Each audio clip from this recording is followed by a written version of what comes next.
하나님 말씀은 구약 하박국 3장 16절에서 19절까지의 말씀입니다.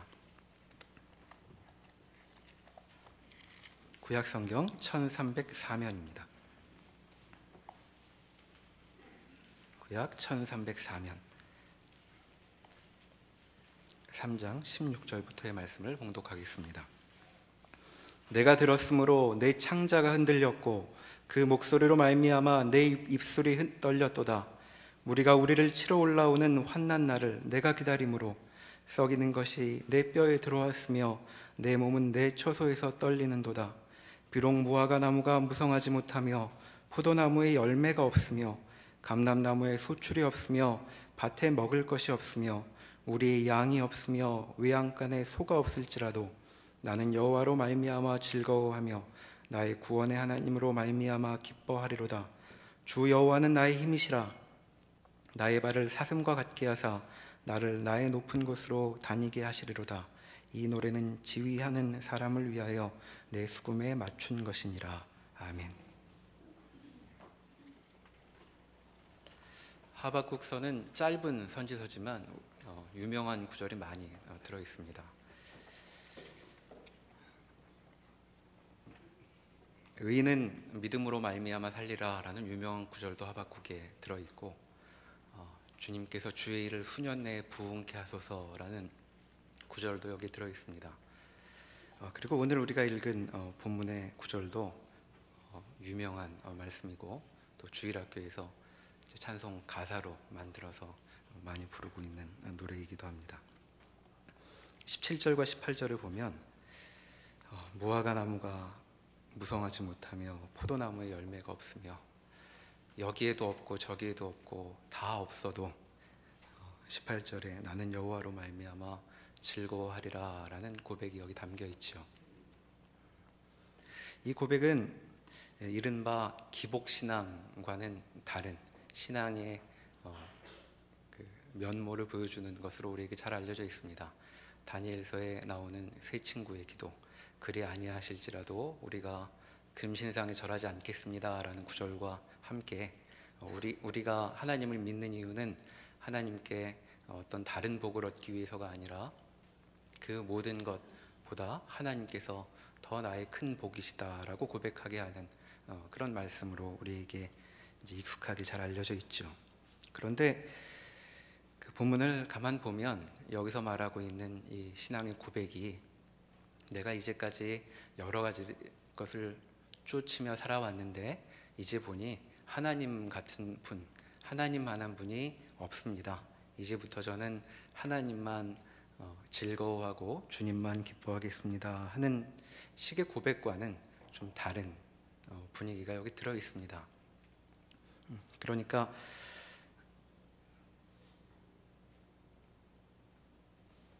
여러 삶의 경험을 겪고 나서 이제 하나님께 돌아와서 하나님 안에서 살겠습니다 하는 그런 고백이라기보다는 지금 선지자는 어떤 삶의 한복판에서 이 고백을 하고 있는 것처럼 보이죠. 16절을 보시면 16절의 말씀은 17절부터의 말씀과 그 분위기가 많이 다릅니다. 거기 보면 내 창자가 흔들렸고 입술이 떨렸고 그리고 뼈가 썩어 들어간 것 같으며 몸이 처소에서마저 집에서마저 몹시 떨리는 이제 그런 일을 묘사하고 있죠. 그 일은 거기 가운데 있는 것처럼 어떤 무리가 우리를 치러 올라오는 환난 날을 기다리고 있기 때문이다 라고 얘기하고 있습니다. 그러니 몹시 지금 떨리고 있는 상황인데 17절 18절처럼 그런 상황에서도 저는 주님을 기뻐하겠습니다 라는 이제 고백이지요. 이걸 보면 17절과 18절이 세상사로부터 떠나가서 이제 조용한 곳에 들어가 하나님께 예배하고 주님만 찬송하고 기도하고 하는 것과는 좀 다른 분위기가 있는 것을 알 수 있습니다. 그래서 우리가 이 시간에 17절과 18절, 19절에 들어있는 선지자의 고백이 과연 어떤 내용을 담고 있는 것인가, 하박국서 전체의 내용을 살펴보면서 이 시간 그 뜻을 음미해 보려고 합니다. 그리고 그의 고백을 통해서 신자인 우리가 하나님께 품어야 할 마음은 어떠한 것인지도 생각해 보려고 합니다. 1장으로 한번 가보시겠습니까? 대부분의 선지서들은 하나님께서 말씀을 주시는 바람에 이제 이야기를 시작하게 됩니다. 어떤 선지자들은 내가 하나님 일에 어떻게 얽히지 않으려고 했는데 주께서 부르셔서 말씀을 주시는 바람에 할 수 없이 얘기하게 되었다고 말하는 선지자들도 있고, 또 대부분의 선지자들은 여호와께서 내게 이렇게 말씀하셨다라고 말하며 그 글을 시작하는데, 하박국은 좀 다르죠. 2절부터 한번 보시겠습니까? 여호와여, 내가 부르짖어도 주께서 듣지 아니하시니 어느 때까지리이까? 이렇게 이제 얘기합니다. 먼저 지금 선지자가 하나님께 이야기를 하고 있었던 중 같습니다. 자, 그럼 무슨 얘기를 하나님께 그렇게 부르짖고 있었는가? 계속 읽어보겠습니다. 내가 강포로 말미암아 외쳐도 주께서 구원하지 아니하시나이다. 어찌하여 내게 죄악을 보게 하시며 패역을 눈으로 보게 하시나이까? 겁탈과 강포가 내 앞에 있고 변론과 분쟁이 일어났나이다. 이러므로 율법이 해이하고 정의가 전혀 시행되지 못하오니 이는 악인이 의인을 애워쌌으므로 정의가 굳게 행하여짐이니이다. 이제 이것이 하박국의 부르짖음의 내용입니다. 2절의 말씀은 하나님께 주님, 폭력이 있습니다. 이 땅에 폭력이 난무합니다. 어찌하면 좋겠습니까? 하고 외쳤다는 것입니다. 그런데 그리하여도 주께서 아무런 답이 없으시고 구원하시지 않고 있습니다. 이제 그렇게 얘기하고 있죠. 하박국 선지자가 지금 경험하고 있는, 처해 있는 현실은 3절에 나와 있는데, 거기에 보면 죄악과 패역, 패역이란 말은 악입니다. 그리고 겁탈과 강포, 겁탈이란 약탈을 얘기하는 것이고 강포란 폭력을 말하는 것입니다. 변론과 분쟁이란 말도 나오는데, 변론은 다툼이고 분쟁은 시비를 하고 있는 그런 모습이죠. 그러니까 주위를 둘러보면 악과 불의가 가득하고 여기를 보아도 약탈이 난무하고 저쪽에는 폭력이 있고 사람들 사이의 관계는 다툼과 시비로 묘사할 수 있는 그런 상황에 지금 처해 있다 하고 얘기하고 있습니다. 그러니 지금 하나님께 4절처럼 얘기하고 있죠. 율법이 해이하고 정의가 전혀 시행되고 있지 못합니다. 달리 말하면 하나님께서 세우신 나라인데 이게 뭡니까? 이제 이렇게 얘기하고 있는 것입니다. 하나님 지금 뭐 하고 계십니까? 지금 악인이 의인들을 애워싸고, 그래서 하나님께서 정하신 정의가 모두 뒤틀리고 구부러지고 있는데 하나님 아무 얘기도 하지 않으시고 이 세상을 이처럼 내버려 두시는 것 같으니 어디 주께서 답을 해 주십시오 하고 지금 하나님께 외치고 있습니다. 이 외침은 항의일 것입니다. 그러니까 선지자는 지금 하나님께 항의하고 있죠. 주께서 펼치신 삶이라는 것이 대체 무엇이 이렇단 말입니까? 하고 얘기하고 있습니다. 그렇게 오래 외쳤던 모양입니다. 어느 때까지 제가 외쳐도 듣지 아니하겠습니까? 라고 외친 걸 보면 이 문제는 선지자에게 오늘 하루 떠올랐던 일이 아니라 오랫동안 그의 삶을 이해하는데 어려웠고 주 앞에 오랫동안 가졌던 기도 제목으로 보이죠.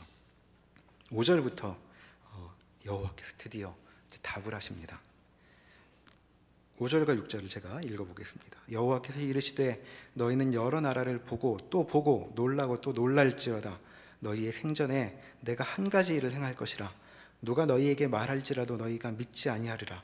보라, 내가 사납고 성급한 백성을 곧 땅이 넓은 곳으로 다니며 자기의 소유가 아닌 거처들을 점령하는 갈대아 사람을 일으켰나니. 내가 그냥 있는 것 아니라 내가 항의하고 있는 그 현실을 똑똑히 보고 있었다 하고 지금 답하고 계시죠. 그래서 내가 한 가지 일을 행할 것이다. 근데 그 일은 선지자가 생각하는 것보다 훨씬 놀라운 일이 될 모양입니다. 5절에 있듯 너희는 이 일을 보고 정말인가 싶어서 다시 보게 될 것이고, 한 번 놀라고 다시 보아도 또 놀랄 만한, 마음을 졸이게 만들 만한 일이라고 여기 얘기하고 있습니다. 자, 무슨 일이 벌어질까요? 6절에 있는 것처럼 하나님께서 갈대아 사람을 일으키셨다고 합니다. 자, 갈대아 사람은 이제 바벨론을 얘기하는 것이죠. 그들은 사납고 성급한 백성이라고 여기 소개되고 있습니다. 이제 이 백성이 일어나서 넓은 땅을 이리저리로 다니며 불의가 팽배해 있는 모든 곳에 하나님의 심판을 행할 것이다 라고 얘기하고 있습니다. 그들은 어찌나 무시무시한 자들인지 11절에 보시면 그들은 자기 힘을 자기들의 신으로 삼는 자들이라, 그러니까 힘을 믿고 사는 사람들이어서 이에 바람같이 급히 몰아 지나치게 행하여 범죄하리라 라고 되어 있습니다. 그러니까 힘이 너무 많아서 자기들이 생각했던 것보다도 더 휩쓸고 다니게 되는, 그렇게 하여 선지자가 말했던 악인이 의인을 에워싸고 있는 상황을 한 점도 남기지 않고 전부 흐트러 바로잡게 만들 그런 존재가 여기 등장할 것이다 라고 얘기합니다.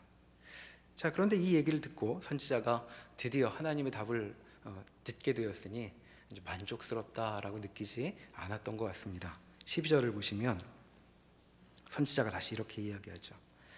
여호와 나의 하나님, 나의 거룩한 이시여, 주께서는 만세 전부터 계시지 아니하시나이까?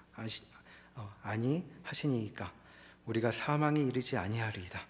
여호와여, 주께서 심판하기 위하여 그들을 두셨나이다. 반석이시여, 주께서 경계하기 위하여 그들을 세우셨나이다. 인정을 하지요. 하나님께서 지금 그대로 이 땅을 놔두지 아니하시고 심판을 행하시고 있고 경계하시기 위해서 한 가지 일을 행하시고 있다는 것 제가 이제 받아들입니다. 근데 하나님의 말씀을 받아들이기 전에 아마 선지자는 경악부터 했던 것 같습니다. 우리가 사망에 이르지 아니하리이다. 하나님, 그런데 그들이 오면 살아남는 자가 없을 터인데 주님, 이게 무슨 말씀입니까? 주님께서 우리를 지키고 계셨사오니 우리는 죽지 않겠지요. 이렇게 지금 얘기하고 있죠. 그런데 무섭긴 하지만 여하튼 하나님께서 세상을 그대로 두시지 않고 주인 되셔서 하시는 일이 있다는 것 제가 인정합니다. 그렇게 받아들이고 있습니다. 그런데 이것으로 선지자가 하나님의 행하심에 대해서 다 수긍했던 것은 아닌 것 같습니다. 13절에 보시면 다시 선지자에게 새로운 의문이 떠오르고 있죠. 주께서는 눈이 정결하심으로 악을 참아보지 못하시며 패역을 참아보지 못하시거늘 어찌하여 거짓된 자들을 방관하시며 악인이 자기보다 의로운 사람을 삼키는데도 잠잠하시나이까? 이렇게 묻습니다.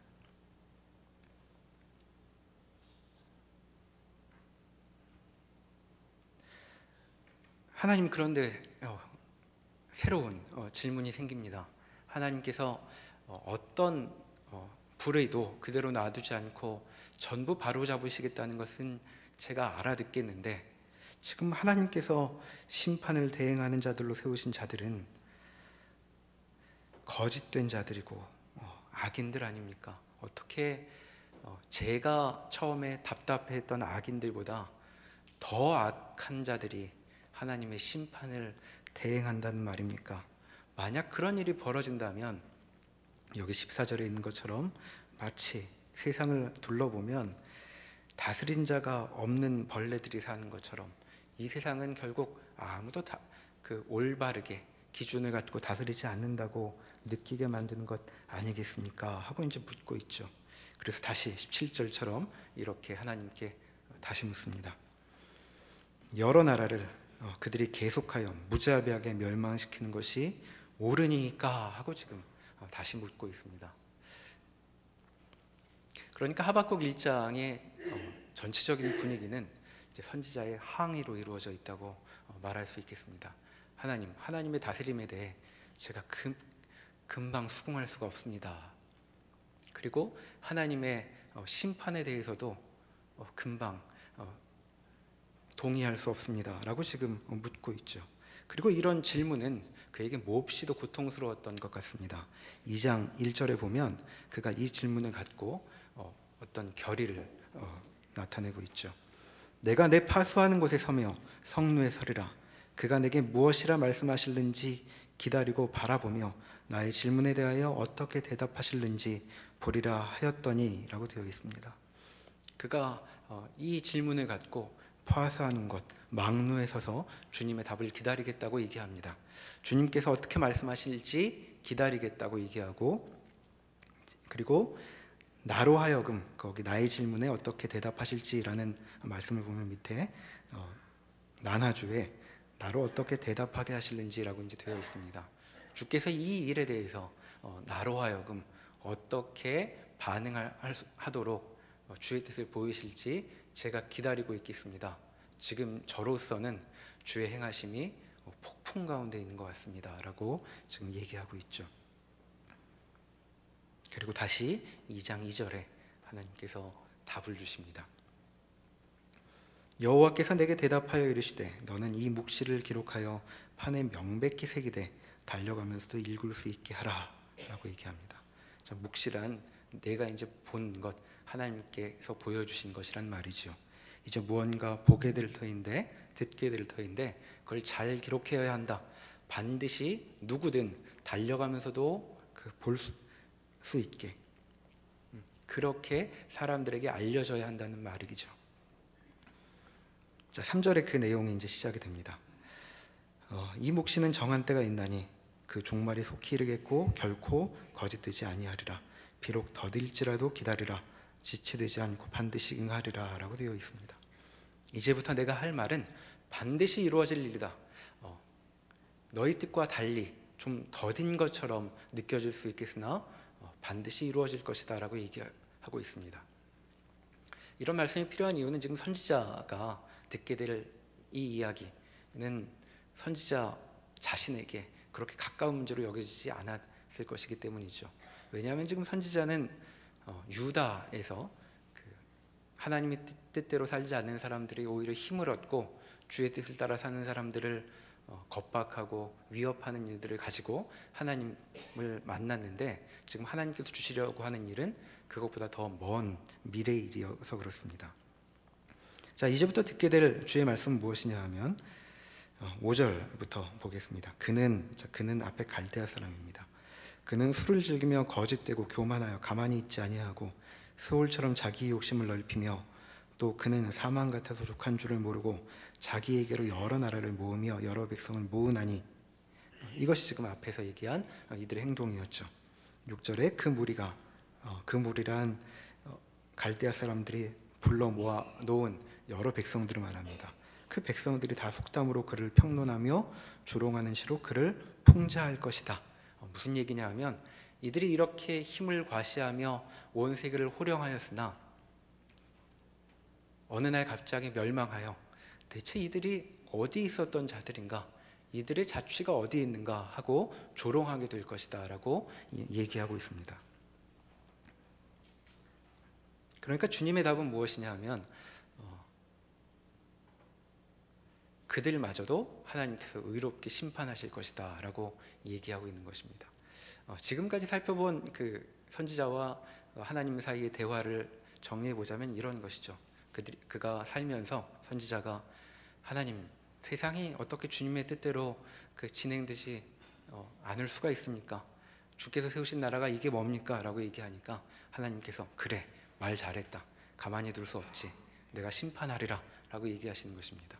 그랬더니 선지자가 다시 주님, 그런데 더 나쁜 사람들이 와서 덜 나쁜 사람들을 심판한다는 게 말이 됩니까? 라고 물으니까 주님께서 너 말 잘했다. 그놈들도 다 심판하겠다 라고 지금 얘기하시고 있는 것이죠. 그래서 지금까지의 대화 속에서 하나님께서는 이 세상이 선지자의 눈에는 아무 일도 벌어지지 않는 것처럼 보이는, 하나님께서 통치하시지 않는 것 같은 그런 광경이나, 지금 이 일은 하나님의 다스리심 안에 있는 일이고 주의 다스리심과 주께서 심판하시는 일, 정의를 올바르게 세우시는 그 일은 선지자가 생각하고 기대했던 것보다 더 크고 놀랍게 이루어진다는 이야기를 여기 전해주고 있는 것입니다. 그런데 그 두 번째 말씀 앞에 우리에게 유명한 구절이 여기 이제 들어 있습니다. 2장 4절을 제가 읽어보겠습니다. 보라, 그의 마음은 교만하며 그 속에서 정직하지 못하나 의인은 그의 믿음으로 말미암아 살리라. 의인은 믿음으로 말미암아 살리라 라는 말씀이 여기 들어 있습니다. 그의 마음에 그는 5절에 나오는 그이고 여기 이제 갈대아 사람이죠. 지금 여기는 두 부류의 사람이 대조되고 있습니다. 앞에 있는 사람은 마음이 교만하며 정직하지 못한 자이죠. 그리고 두 번째 부류는 의인인데 그는 믿음으로 설명되는 사람이라고 여기 되어 있습니다. 자, 의인은 믿음으로 말미암아 살리라에 대한 대조가 무엇이냐 하면 앞에 정직하지 못하나, 이게 이제 불의라는 말입니다. 앞에 불의한 자는 그럼 어떻게 사느냐? 교만함으로 산다라고 되어 있는 것이죠. 자, 그러니까 지금 2절에서 이야기하듯 이 묵시를 기록하여 판에 명백히 새기되 달려가면서도 읽을 수 있게 하라라고 하시면서 이 얘기가 단순히 그 하박국 선지자에게만 주어진 말씀이 아니라 하박국 선지자의 질문을 통하여 하나님의 백성 누구나 들어야 할 말씀으로 주어지고 있는데, 눈에 보이는 이제 표면적인 문제는 그 갈대아 사람들도 심판받겠다 하는 말씀이지만 그 말씀보다 더 일반적인, 더 중요한 차원이 여기 좀 숨어 있다는 것입니다. 지금 너희가 들어야 할 말, 달려가면서도 보아야 할 말은 무엇이냐 하면 세상에는 두 가지 종류의 사람이 있다는 것입니다. 자, 하나님의 통치 앞에 두 가지 부류의 사람이 있게 될 것인데, 첫째는 의인이고 둘째는 의롭지 않은, 정직하지 못한 사람이죠. 자, 의인은 믿음으로 사는데 정직하지 못한 자는 교만함으로 살 거라고 얘기하고 있습니다. 그리고 6절 이하에서 화 있을진저라는 말을 5번이나 반복하며 교만한 자에 대한 하나님의 심판을 여기 얘기하고 있습니다. 자, 교만한 자는 사라질 것이다. 하나님의 심판을 받게 될 것이다. 갈대아는 지금 교만하게도 자신들이 하나님의 심판의 수단에 지나지 않다는 사실을 잊어버리고 이렇게 행동하였다. 그래서 그들에게는 화가 있을 것이다 라고 얘기하고 있습니다. 자, 5가지 내용을 잠시만 보면 6절에 보시면 화 있을진저 자기 소유가 아닌 것을 모으는 자여 라고 되어 있습니다. 교만한 자는 목에 힘이 들어가 있는 자만이 아니라 자기 소유가 아닌 것으로 자기 소유를 삼는 자, 갈대아처럼 모든 것을 빼앗으며 자기를 채우는 자, 자, 그런 자의 모습을 여기 교만한 자의 특징으로 얘기하고 있죠.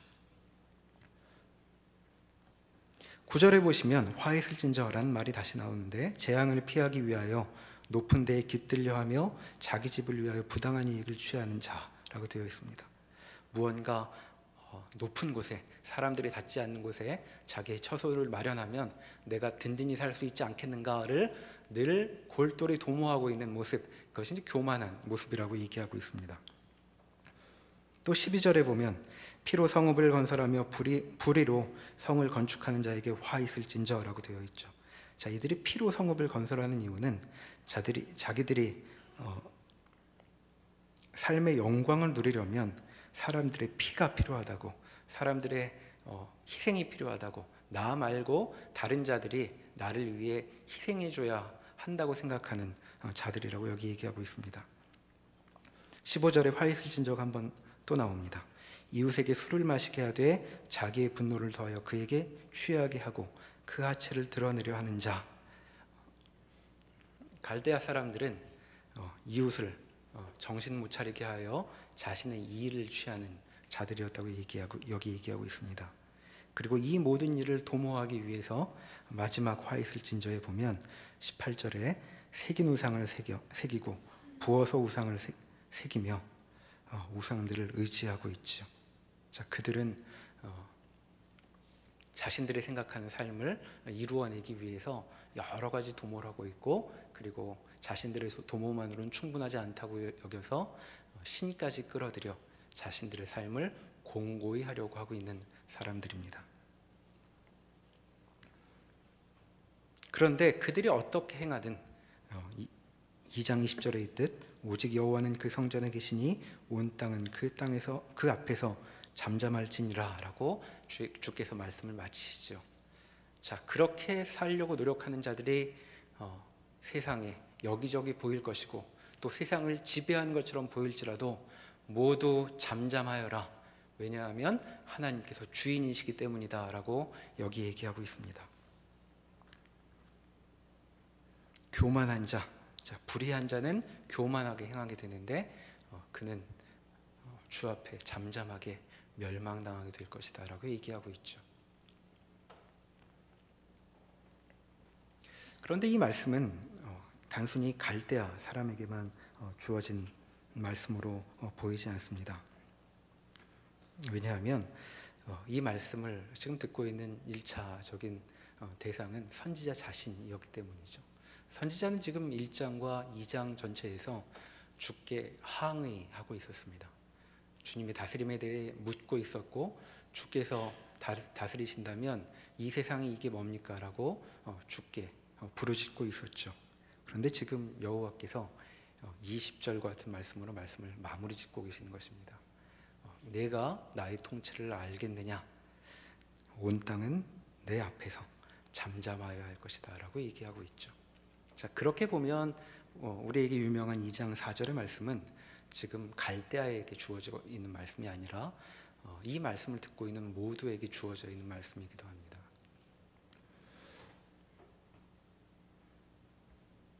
너희는 의인으로 살 것이냐 아니면 불의한 자로 살 것이냐라고 묻고 있죠. 그리고 이 말은 선지자 자신에게도 주어지고 있는 말씀이기도 합니다. 지금 선지자에게 너는 내 통치를 신뢰하여 믿음을 발휘할 것이냐라고 묻고 있는 것입니다. 여기 믿음이란 무언가를 믿어지지 않지만 믿고 사는 것, 이제 그 정도의 의미가 아닙니다. 불의한 자들은 교만하게 행했죠. 교만함이란 이 세상에서 자신들의 삶을 스스로 결정하고 세워가고, 그리고 스스로 안전을 도모하고, 내 인생은, 내 삶은 내가 일구어내겠다, 내가 기대하는 방식으로 채워나가겠다라고 말하는 사람이었습니다. 그런데 의인이란 그들과 다른 식의 삶을 사는 자들이라고 여기 지금 대조되고 있는 것이죠. 자, 믿음으로 산다는 것은 무엇일까요? 하나님께서 지금 선지자에게 이렇게 묻고 계십니다. 너는 지금 나에게 항의하고 있다. 그리고 악인의 횡포에 분노하고 있다. 세상이 악인의 뜻대로 움직인다고 내게 소리 높이고 있다. 그런데 너는 그들과 달리 의인으로 살아야 한다는 사실, 그 사실을 너는 잊어서는 안 된다라고 얘기하고 있는 것입니다. 너는 믿음을 갖고 살아야 하는 자다.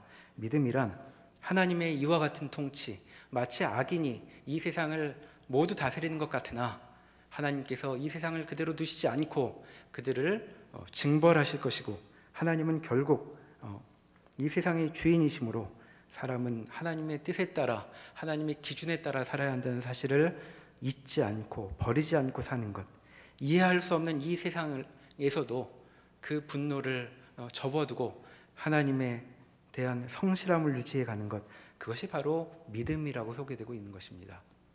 그러니까 의인은 믿음으로 말미암아 살리라라는 말씀은 이 세상의 삶의 경험 속에서도 나는 하나님의 선하신 통치와 하나님의 주인 되심을 기다리고 사는 것, 이제 그렇게 우리가 이해해야 할 수 있겠죠. 그 점을 놓지 말도록 지금 하나님께서는 달려가면서도 읽을 수 있게 이 말씀을 전해라라고 얘기하고 계십니다. 자, 이 얘기를 듣고 지금 선지자의 반응이 좀 달라집니다. 그것이 3장에 시작되는 말씀이죠. 3장 1절을 보면 하박국이 기도하기 시작합니다.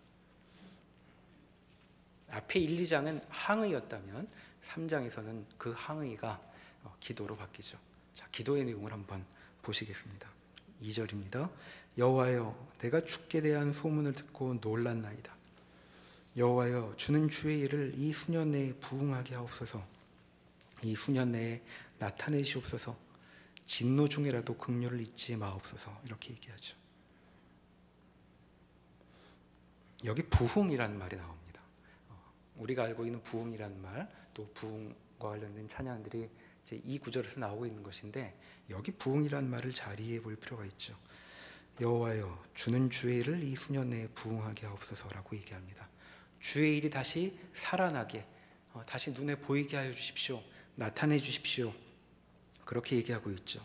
여기서 말하는 주의 일이라는 것이 과연 무엇일까요? 앞에서 말한 주의 일이 무엇이었습니까? 악인에 대한 심판이었습니다. 1차적으로는 유대 안에서 유다에서 횡행하는 악인들의 횡포였고, 두 번째로는 전 세계를 휩쓸고 다니게 될, 아직은 눈에 보이지 않으나 바벨론의 횡포였죠. 자, 그 일을 바로잡고 징벌하는 일, 그 일을 주여 수년 내에 다시 되살아나게 하여 주십시오라고 얘기하고 있는 것입니다.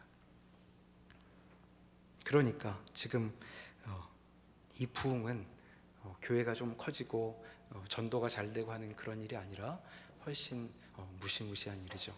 그래서 선지자는 이 기도를 하면서 처음에 주께 대한 소문만으로도 제가 놀라움을 금할 수가 없습니다라고 지금 이야기하고 있는 것입니다.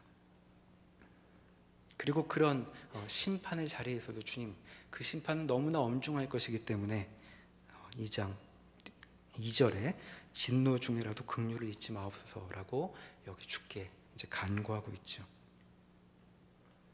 그러니까 지금 선지자는 처음에 항의로 시작했지만 여기에서 주님의 일에 승복하고 있습니다. 주님의 방식에 제가 승복하겠습니다. 주님의 일을 하십시오. 주님의 일이 이루어지기를 제가 동의합니다. 제가 그 일을 따르겠습니다라고 지금 고백하고 있습니다. 근데 이 일은 그저 선지자가 주님은 선하시니까 주께서 주의 일을 행하시는 건 맞습니다라고 그냥 그저 고백만 하면 되는 그런 간단한 문제가 아니었던 것 같습니다. 왜냐하면 선지자는 주님의 이 심판을 그저 기뻐하기만 할 수 없는 자리에 놓여 있었기 때문이죠. 지금 선지자는 어떤 상황에서 살고 있습니까? 악인이 횡행하고 있는 유다에 살고 있습니다. 자, 유다의 문제는 어떻게 해결된다고 말씀하셨죠? 바벨론이 공격해서 이 나라를 휩쓸어 버림으로 심판될 것이라고 얘기합니다. 선지자는 어디 있게 될까요? 그 한중간에 있게 되는 것입니다. 그러니까 2절에 주의 일을 수년 내에 부응하게 하옵소서라는 말은 관객처럼 하나님 홈런을 한번 치셔야 됩니다 처럼 얘기하는 것이 아니라 주께서 지금 쓰나미처럼 군사들을 밀어붙이셔서 심판을 행하실 것이고, 제가 그 심판을 당할 바로 그 자리에 있는 것 제가 알지만 저의 안위가 문제가 아니라 하나님의 다스림이 중요하니 제가 그 일을 받아들이겠습니다 하는 고백이 되는 것이지요. 그리고 이 심판이 얼마나 엄중하고 세계적인 규모가 될 것인지를 3절부터 찬양의 모습으로 이제 이야기하고 있습니다. 3절부터의 내용은 마치 예전 출애굽의 일을 떠올리게 하는 그런 시적 묘사로 하나님께서 행하실 심판을 얘기하고 있죠.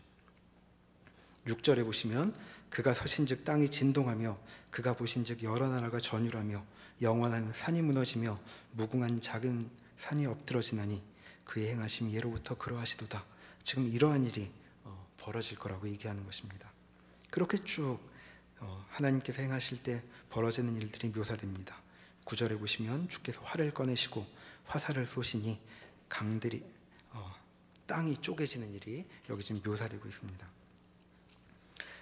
자, 이 무서운 일들이 왜 벌어지고 있는가? 13절에 보시면 주께서 주의 백성을 구원하시려고 기름 부음 받은 자를 구원하시려고 벌이시는 이름을 제가 알고 있습니다 라고 얘기하고 있죠.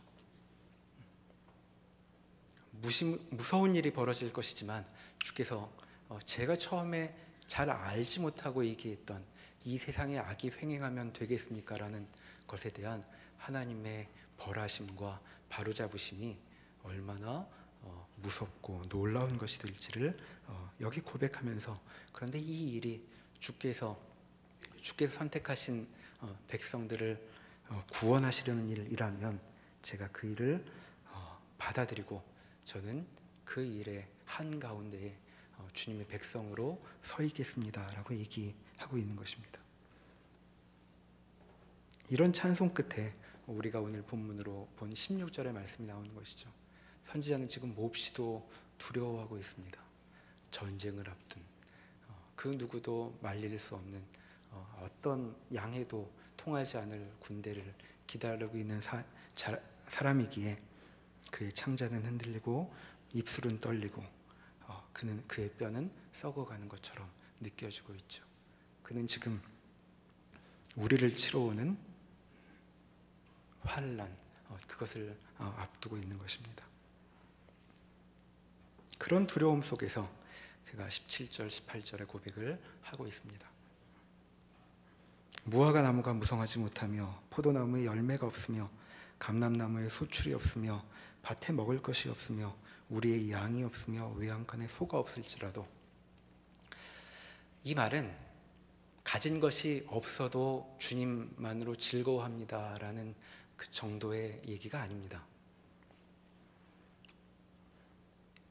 무화과나무가 흉작을 한 것이 아니라 무화과를 보면 도무지 결실이 있을 수 없는 상황에 처했음을 여기 얘기하고 있는 것이죠.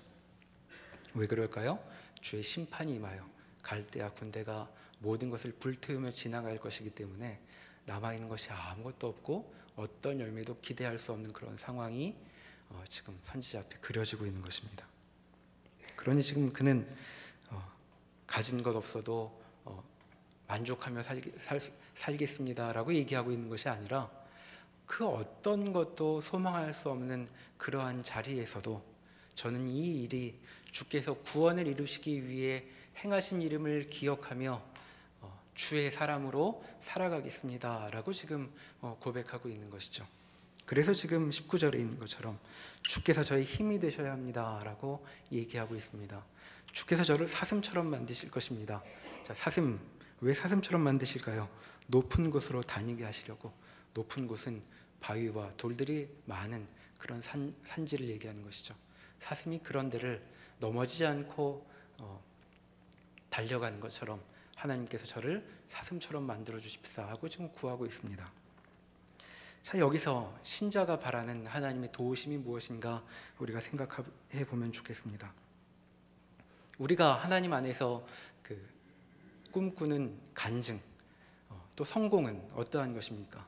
대부분 두 가지일 것입니다. 하나는 새 팔을 잘 타서 좋은 기회를 얻어 남달리 어떤 것을 얻어내는 것, 그런 것을 사람들은 성공이라고 얘기하는 것 같습니다. 세상은 계속 오르내리는데 가라앉지 않고 올라가는 기세를 잘 타서 기회를 얻어 남들이 갖지 않은 것들을 갖는 것, 그것이 인생의 업적이라고 보통 얘기하고 또 성공이라고 얘기하고 또 그렇게 될 때 하나님께 감사하기도 하는 것이 우리의 모습이죠.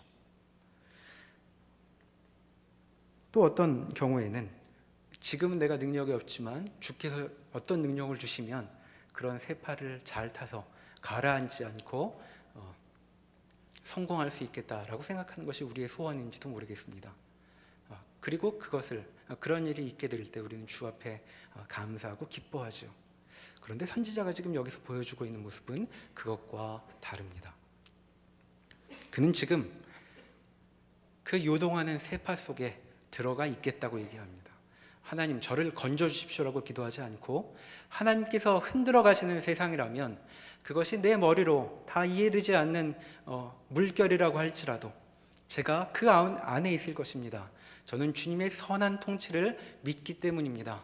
주님, 저는 그러기에 눈에 아무것도 보이지 않아도 어떤 열매도 어떤 소유물도 인생을 기댈 만한 생명을 유지할 만한 어떤 것이 보이지 않을지라도 저는 여호와로 말미암아 즐거워하며 주의 구원이 바로 이 자리에서 이루어지고 있음을 고백할 것입니다 라고 그렇게 지금 고백하고 있죠. 그것이 바로 2장 4절에 나와 있는 의인의 삶이 될 것입니다. 의인은 믿음으로 삽니다. 하나님께 대한 믿음으로 살지요. 하나님의 통치에 대한 성실한 믿음으로 삽니다.